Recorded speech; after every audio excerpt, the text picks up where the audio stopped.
The Britain's Got Talent semi-finals is in full swing, and one of the acts that wowed the judges and the nation was illusionist Darcy Oake. I caught up with Darcy a little bit earlier to find out all about his performance and what he hopes for next. Darcy, thank you very much for visiting me and talking to us. Thank you. Of course. Now, Darcy, you started doing illusions at the age of 12, right, at a kid's party. Yeah. What was it that made you carry on and love you so much? I don't know. I think it was the experience of being fooled that really just captivated me, and I had to learn how to do that basically. Yeah, it was weird. I guess everybody learns a little bit when they're a kid, right? I'm sure you probably learned one or two tricks when you were young. To talk loads. That's why I'm doing this job now, so I like talking lots and lots and lots. Yeah.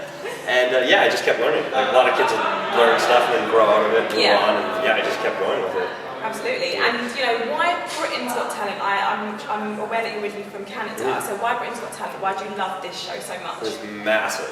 The outreach of this show is global. Literally, the videos are seen worldwide, and that can't be said for any other Got Talent show. Absolutely, that's true.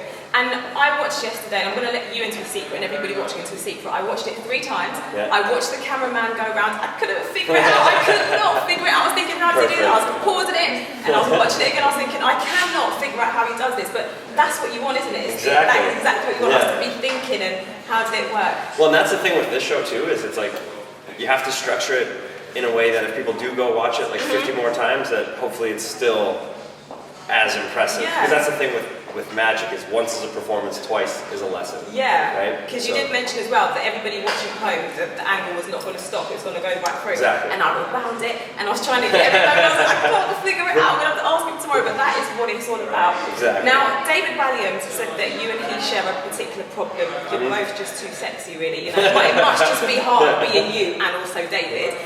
You're becoming a bit of a pin-up. What do you make of that? I'm cool with that. I'm fine with that. It's not a bad thing. No, it's I don't know. It's weird to think of yourself that way, I guess, but I'll take it. Have you had lots of love from the ladies out there? A little bit, yeah. Just a little bit? Yeah. You're telling me porcupines, aren't you? You've had loads of love from you.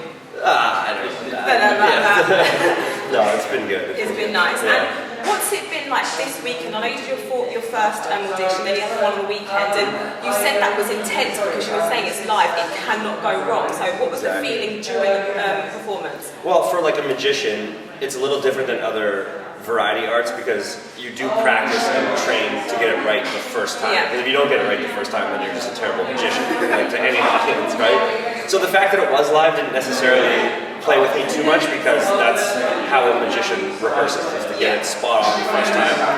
But the magnitude of the show is enormous, and that will, mess with your head a little bit, and just, you really want it to go well because of the size of the show. But the whole experience in general is a very roller coaster ride. Because one minute you're like, oh my god, I'm so excited, and then one minute you're like, oh no, what's going to happen? So it's like, It's a roller coaster emotion. To the point where you're just like, hey, can I just go on now? I just want, Was there a long wait? Oh no, you were right near the end, weren't you? So you had to wait for the first half, and then, so was it backstage? Were you just getting nervous watching everyone else? Yes and no. I was getting a little more maybe comfortable, but nervous as well, just because the show is going on, and you get the momentum, the flow of the show starts happening, so it's like, all right, first down, ready, let me out there. And so it's weird. It's so hard to pinpoint exactly what I was feeling because there's so many emotions going on. Absolutely. And Simon said you have such a presence, and that is true. You do have a real stage presence. Is that something you had to build, or did you just get on with it and you just hope that everyone enjoys it? I think it's finding parts of your personality and accentuating them for stage, and maybe not certain parts of your personality. So that's all trial and error as well, performing and learning how to conduct yourself and command the room, and because the thing is with magic, it's very visual, but also it's hard to say that I just started doing that. It was just kind of how I perform, I guess. So something you did at the age of 12 and you enjoyed doing, just carrying on with passion. But in terms of the stage presence, it was something that's honed over time, I guess you could say. It's feeling comfortable in front of a crowd and on stage, essentially.